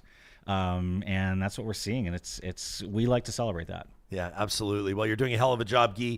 Again, NorthwestFEARfest kicks off the 15th of October. That is today. And it runs through the 19th, 5 days. You get your tickets at northwestfest.ca/fearfest. We'll link to it in the show notes. Keep up the amazing work, pal. Thanks, buddy. And thanks for doing the show. It's always good to see you. Thanks for having us. Did you already steal a coffee mug of ours, or did you want to take one on the way? I've got one. I might have two. I might have. Don't steal any more then. Don't steal any more. Nobody needs more than two. No. All right. Love you, buddy. Thanks for doing it. That's Guy Lavallee. He is the technically festival director, but you do a lot of things. You're kind of like Brandon talking about his film, isn't it? He's jack of all trades. Color editing, the whole 9 yards. You popping the popcorn? No, I don't think so. Not yet. Not yet. They let me anywhere near that popcorn. No, that's a bad idea. There would not be any for the patrons. Yeah. Okay, man. I know you got to go. We'll talk to you soon. These conversations on Real Talk happen with the support of sponsors, partners, friends of the show, like our friends at Friesen Brothers. They're celebrating 70 years right now in 16 different Alberta locations. I could talk to you about all the stuff, Friesen Brothers and the stuff you can find on their website about their Family Essentials flyer and everything else in Oktoberfest. Why don't I just tell you this? We're at my son's basketball practice last night, and I had this vision. I said, you know what I'm going to do is make this like just a nice, simple spaghetti bolognese, and we're going to pop by Friesen Brothers. I'm going to grab the ground beef, the noodles, the tomato sauce, keep it simple. Well, we go in there, and then all of a sudden, these boys that absolutely love spaghetti want nothing to do with spaghetti. What? So what are we going to do? What's the plan? Well, we go and we pick up their incredible ready-to-bake pizzas. These are not frozen pizzas. These are fresh pizzas, like fresh dough, like made in store. Incredible pepperoni pizza. I wasn't necessarily feeling pepperoni pizza, so I pop over to the kitchen area. What do I grab? I grab beautiful pulled pork, mashed potatoes, and roasted root vegetables. Everybody got exactly what they wanted. It was in and out of the oven in 20 minutes. Everybody happy. And that's what Friesen Brothers is all about. Whether you're grab and go, whether you're getting the ingredients to put something special together, or maybe you're even dining in store. They've got some amazing stuff happening at a Friesen Brothers near you. Check out their website, friesen.com, for more details. California Closets set to send you into fall with a whole new look. If you're dreaming of custom closets and storage solutions anywhere in your home, it could be that guest room doubling as a home office. Maybe it's your laundry room that's, let's be honest, nothing short of chaotic right now.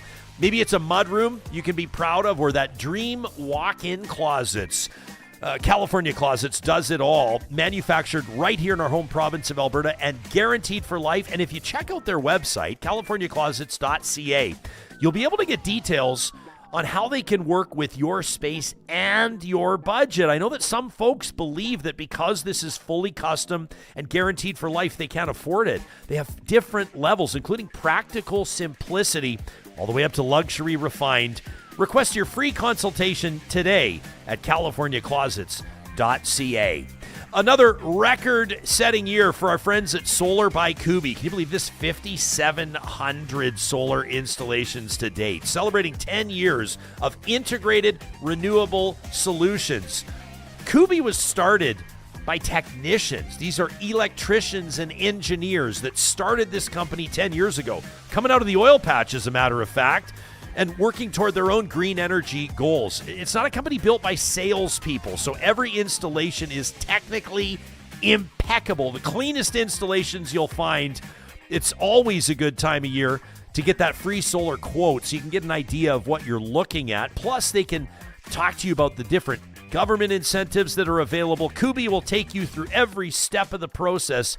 You can request that solar quote today at kuby.ca. That's KUBY.ca.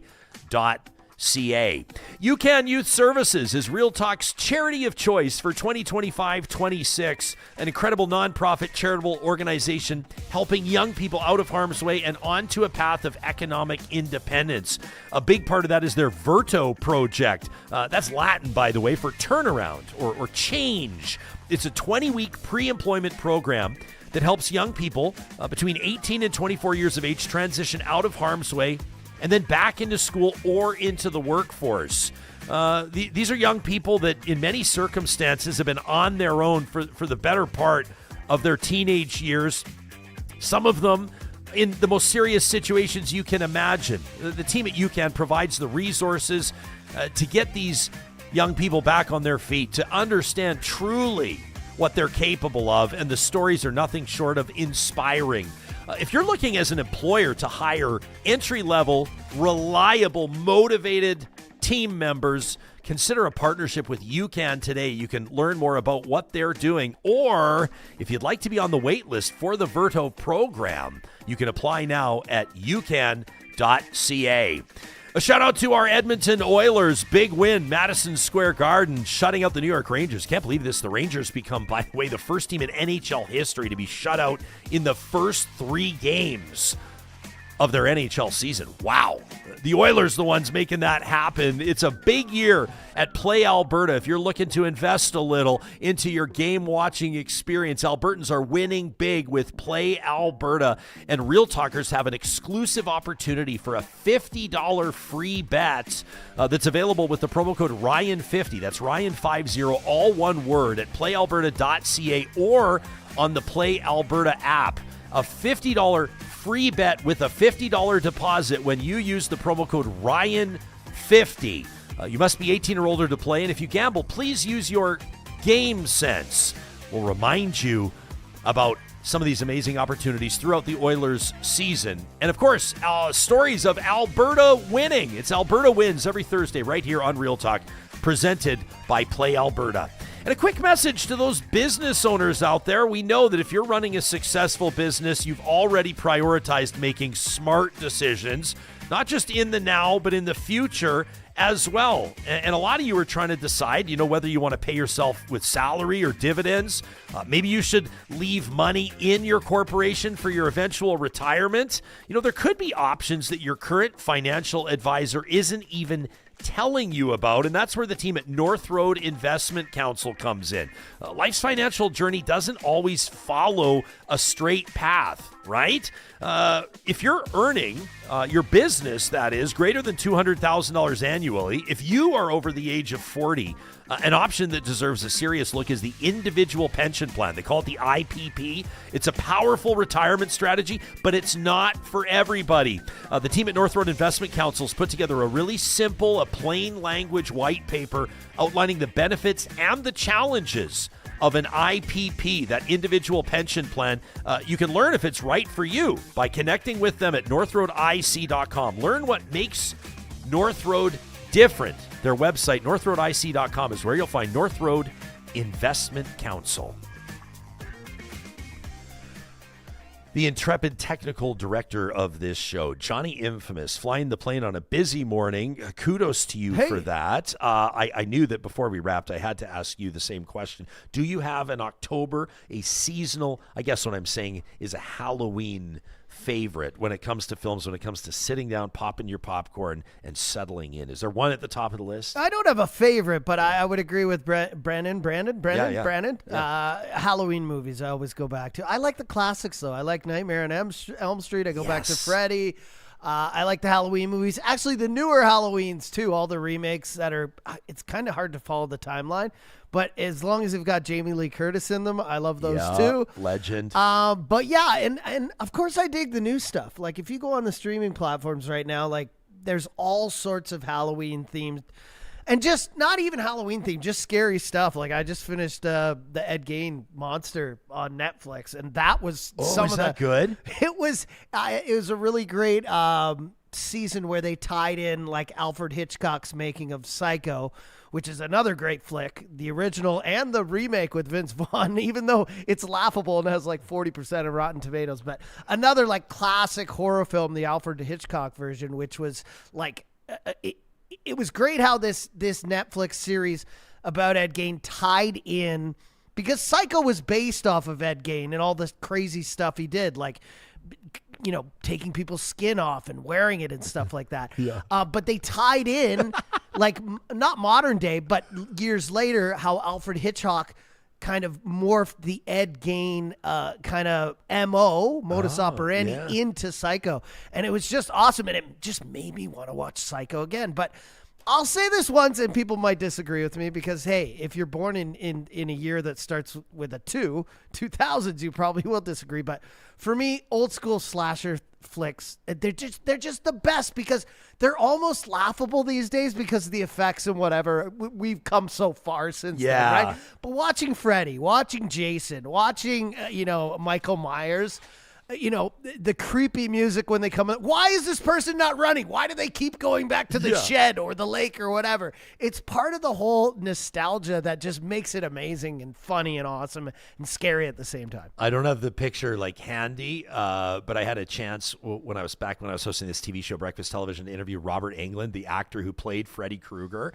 And he came out, and of course, like, he's not like all makeuped up. Like, he's like just a normal guy. Well, he's not a normal guy. He's a world famous actor, but he had the glove on, and it was just like, and he had some fun with it, and he was kind of like, just, sort of like stroking my cheek with it a little bit. And I was like, I felt like I was being like knighted, like back in the day, when the queen or the king would like knight people. I was like, this is a major moment. Yeah. But I will be honest, like growing up, and actually even to this day, I don't disclose this at the beginning of the Real Talk Roundtable. And like Guy said, like there's a little bit of everybody. There's a little bit for everybody, I think, at Northwest FEARfest. But like I was never huge on horror. Like it was never really, I kind of bought into the Blair Witch Project. Remember when it first came out and we're all gullible and we were hearing Blair Witch was game changing. Yeah, it was an absolute game changer, yeah, right? Yeah. And you sort of think like, is this real? Like, is like you sort of later, you're okay, dummy. That's part of the allure of horror, is thinking that something like that could happen, right? And then it recurs in your dreams. It's funny. Erin's in our live chat, powered by Park Power. She says, watch The Mist. She says it will ruin your life. And then she says, I still dream about it to this day. She says, my kid showed it to me right after showing me The Cube. Oh, she's talking about. She says he's such a jerk. The series The Mist is where like this mysterious mist comes to a town. A supermarket? Everyone's like locked in a supermarket or something? Yeah, and then like imagine trying to get around and you can't see 3 feet in front of your face for weeks on end. But that's Yeah, 2007 American cosmic horror film. It's a film. Yeah, produced, Okay. written, and directed by There's Frank a series. Darabont, also known as Stephen King's The Mist, based on Stephen King's 1980 novella of the same name. But So- yeah, I was never huge on horror either, but it's just, 'tis the season. It's spooky season, right? Like, hell yeah. I'm never someone who's like, oh, I got to see this new horror flick when it comes out. My partner, she's all about it. But I'm a seasonal guy. Like at Christmas, let's run through the gauntlet of movies, right? The holiday season. So as soon as October starts, like I usually go back and forth. Like I'll watch like a Jason flick or a Nightmare on Elm Street or a Halloween, and then I'll throw in like a funny one, like Addams Family Values, and then I'll go back, and then I'm like, you know what? I gotta watch. What's the one where everyone dies? They always die and it's predictable. I was the newer here. version. Let me. Anyways, throw a and then few I'll at go you. back to like Scream, because Scream is like a good one too. Fun. Scream is so fun. But then they have the Scream parody movies. I'll throw that in. So I go back and forth to kind of chill myself out, because I do think some of the modern horror it's really crazy. And that's another thing. Like I encourage everyone to go. I don't know why I'm promoting it, but go watch the third season of Monster, which some people are hot and cold on it about the Ed Gain story. But the really cool thing that this director and the writers did was tie in the making of horror films and how we glamorize like killing and the serial killers and stuff. And we get in this whole world and we get so scared, and that's the thrill of it. But then we want to hit the eject button at the end, right? We want to go back to reality and be like, you know, crazy guys with masks don't go on killing sprees. We're all okay. This is just a movie or a TV show. But a lot of times those things are based and rooted in things that actually happened, right? And that's what made this series doubly scary. Was like, oh my God, like Psycho is a crazy movie, but it was based off someone who actually did horrible things, right? Yeah. Yeah, I was just reading up on that a little bit this weekend, and I had no idea about the backstory. I had this as a kid. There's like something about the childlike innocence around the films you connect with, and it's wonderful. And then also, like you said, you look back sometimes and you're like, these movies are brutal. But I was so big on the Ernest movies. You remember Jim Varney? Oh, yeah, so was I. So good. Know what I mean, Vern? Know what I mean, Vern? And Ernest, is it Ernest Scared Stupid? Is that what it's called? Or They're Ernest, all so funny. Ernest Scared Silly or something. Scared Stupid, I think, was the one that we used to have so much fun with. And I think like Beetlejuice. I haven't seen, there was a remake, I think, of Beetlejuice like last year or something. I haven't seen Beetlejuice it. 2, The again, original, Michael Keaton was. People are hot and cold on. I saw it Okay. in theaters. I rented it before it was like free online. Now it's free online. Incredible. And that's what I'm saving. The remake's really good? Oh, I love it. Oh, and good. part of it is the music. Like they do a really good job. So did the first flick. Like we all know Jumpin' the Line by Harry Belafonte. Most of us know it because of Beetlejuice, right? Yeah. Right? And they did a really good job with okay, I'm going to go back. The first thing I forgot was Final Destination. That's the series of movies where everyone dies. Now I'm forgetting the song about the cake, and people will probably say it in the chat. MacArthur Park. So they do this big crescendo. The final scene is like soundtrack to MacArthur Park. And, you know, the cake is melting and all this. And just the way they tied in the soundtrack with the effects and the scene and everything melting. And it's just, I love when people do that.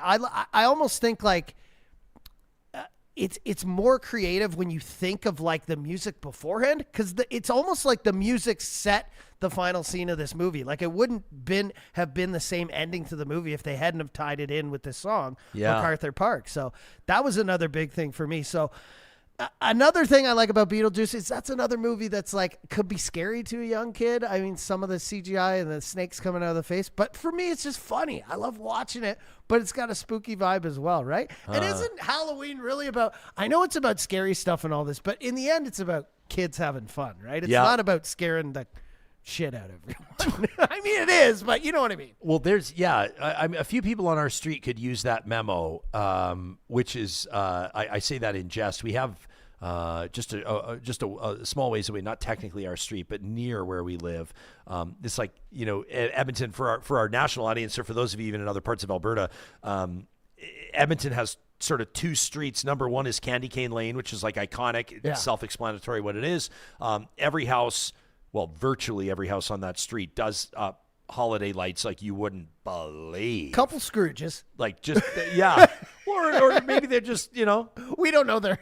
Could be Jehovah's Witnesses or we whatever don't know else. their, Yeah, that's fine. That's fine. That's fine. I mean, curious place to buy a house, but still, I digress. Not looking to pick any fights today, but they do an amazing job on Candy Cane Lane. Honestly, if I'm being real, you couldn't pay me enough to live on that street. It's wild. It is locked down from like November to January with like horse. I mean, it's such a great vibe, and it's so incredible, and a lot of it for charity. Yeah. Yeah. And it's net zero. No, I'm just totally joking. Jesus, no, it's not net zero at all. It's like the most idling you've ever seen in your life. But then they have why am I piling on Candy Cane? I don't know. Hey, it's real talk. Candy Cane Lane is great. Candy Cane Lane is great. And then you've got this like Halloween alley in our neighborhood. And this is like, it's like 4 blocks of homes that just go all out. And I can think of a few houses in particular. Number one, shout out to the guy who goes through like 6 liters of Baileys. He's got a little something for all the parents that are out there trick-or-treating with the kids. And I asked him once, because he's got like the 60s of Baileys. I was like, how many of those are you going to go through? He's like, 4 or 5. I'm like, okay. But there's one house in particular that puts on it looks like a movie set. And every year, last year it was like a carnival, but it was like a spooky carnival. The year before it was like a sort of a psychiatrist vehicle from like a madhouse, like back in the day before you could say things like madhouse. So it goes past fun. It's a little creepy. Well, and then all their it's super creepy. But then they get all their friends to be live actors through the night. And it is next level. So cool. Which they is have so this much in fun. Summerside too. It's called Grand Boulevard. Jillian just mentioned it, but it's right by my house too, where like there's 4 blocks of like, it's right Summerside Lake, the entrance to it. If you go straight, it's just like, and the amount of money these people spend, it's just, and it's different every year. It's not like they just recycle it. It's like, See, that's what I would do. I buy my Halloween decorations for like 30 years. Well, some people, I see them like their Christmas lights are now orange and purple for Halloween. Like they never take them down. And then in the summer, they're just like ambient yellow or whatever. Yeah. But, like people invest a lot and then they install it and then they leave amazing. it out. And then that's not even to mention, especially in the suburbs, I think it's like this, like you used to hear bonkers when I was doing my terrestrial radio show. We get people to call in because people actually will count or track how many kids come to their door, and I'd be like, wow, we had like 300 kids and think that's amazing. And then someone's like 1,600 and you're like, what? It's like nuts. I don't even know.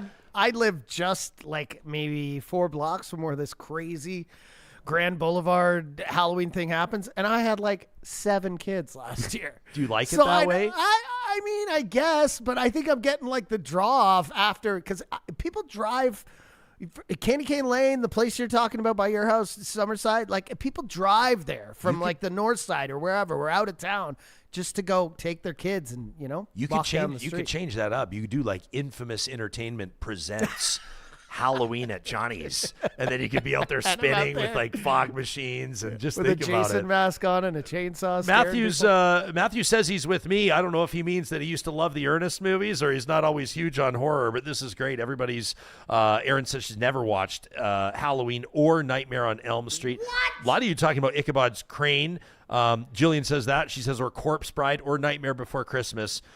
Jill says that's the most scary she can handle. She says we're like says she's like, I'm at like a Disney level of scariness, which is great. Wobbly Ink loves the weird ones like Village of the Damned from the 1960s. A lot of you talking about Nightmare Before Christmas, which is a good one, of course. You know what's another good one? It's like super fun.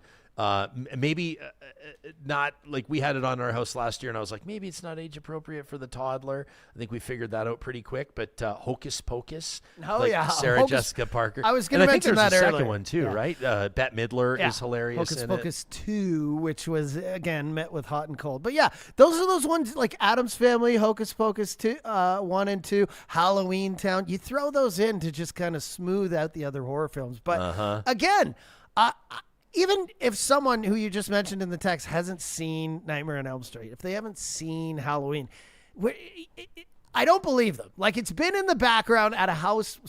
We all know the teeny, nee, nee, nee, nee, nee, nee. Like, we all know the soundtrack. Yeah. We all know the theme from The Shining. Like, it's somehow in the back of our minds, right? But I also recognize that, like, nowadays, there's this whole new genre of horror that is like, I don't want to say FEARfest, but I guess I should because we just had Northwest on. But it's like reality horror, right? Yeah. It's not all about like blood and gore all the time. It's about like real fear of like a psychological thriller, the supernatural, things like that. I think of like Insidious, and like you've got this new one, Weapons, that is in theaters right now. That's really scary about all the children disappearing or running out of their homes at night. So there's like.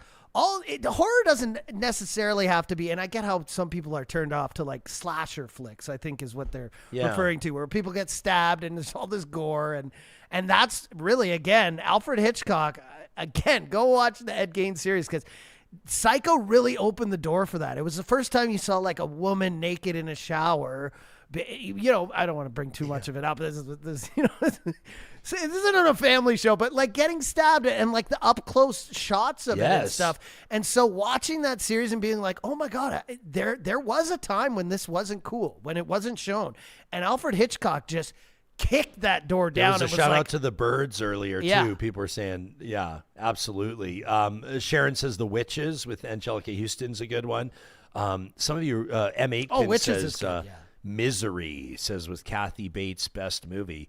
Yeah, I mean, high praise. Misery if you look at Kathy Bates is like just a legend. That was a freaky movie to me when I was a little. When I was a young guy. I'm thinking of the right movie, right? Where the author is in the bed and then she puts the wood block between his ankles. Okay, why are we talking about this? I just had a flashback. We have to go. I just had a flashback. Maybe we've inspired some of you. Maybe we've inspired you. Right up. Hey, I mean, the kids are out of class right now. If you're in Alberta, they're not in school. What better time to introduce them to some of the scariest movies ever produced? What better time to just mess them up? What better time to just psychologically scar them for life? Or maybe inspire them to become the brilliant Canadian filmmakers of tomorrow. There you go. I like how you tied it back to NorthwestFEARfest. See how we tied it all back together. And I'll also say a good new Halloween movie that is just fun and cool, and everyone in the family will love is Hoobie Halloween with Adam Sandler. Oh. That's a good one. I don't think I've seen that. Oh, it's really good. I kind of went. I love Adam Sandler. Like I think he's hilarious. I also think he's put out some really lousy work. But if I was like worth $500 million, I would probably generate some lousy talking work about Click? Well, just some movie with of the them where remote? you were like, bro. But I should probably go back and watch that one. Yeah. I will say this. We will get back to the serious stuff. By the way, did you notice Guy Lavallee enjoying his delicious glass of the Sask? Oh. Yeah, here in set. Yeah. Got an email today about glass of the Jasp. Yeah. There was another report out last week that Edmonton Tapwater, and this is a real thing, won another international award. Which Again? Is absolutely amazing. Again. I'm serious. It's Holy. continually recognized. This is like, EPCOR is like nailing it right now. Wow. Absolutely fantastic. And I look forward to seeing them again. I know that they're going to be at the State of the Province address as well with the Premier. That's going to be coming up tomorrow. I'm looking forward to that. As we wrap this episode. The Prime Minister loved the glass of the Sask. It was the first thing he did when he sat down. He was like, oh. Did you notice Yeah, that? took a little sip. He was like, Oh boy. Yeah. We had our Carly Watson, our photographer, was like, as soon as he did that, I'm like, send those straight to EPCOR. That's their next billboard. Unbelievable.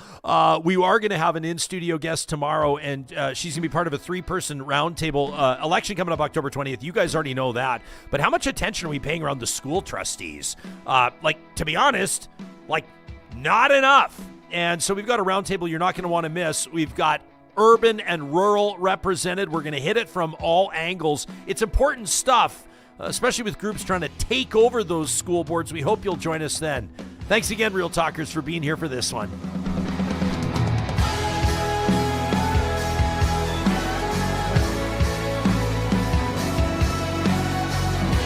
Real Talk is hosted by Ryan Jesper. Real Talk is hosted Executive by producer Ryan Josh. Executive producer Josh Dunford. Technical producer John Hicks. General Manager Katie Cook-Chivers. Account Coordinator Lawrence Derlego. Human Resources Lena Shepard. Website Design Mike Johnston. Voiceover by me, Carrie Skelton. Member Emerita, Julie Rohr. Real Talk is recorded in Edmonton, Alberta on Treaty 6 territory, the traditional and ancestral territory of the Cree, Dene, Blackfoot, Saulteaux, and Nakota Sioux, home to the Métis settlements and the Métis Nation of Alberta. Real Talk is a relay project. For more, check out RyanJasperson.com.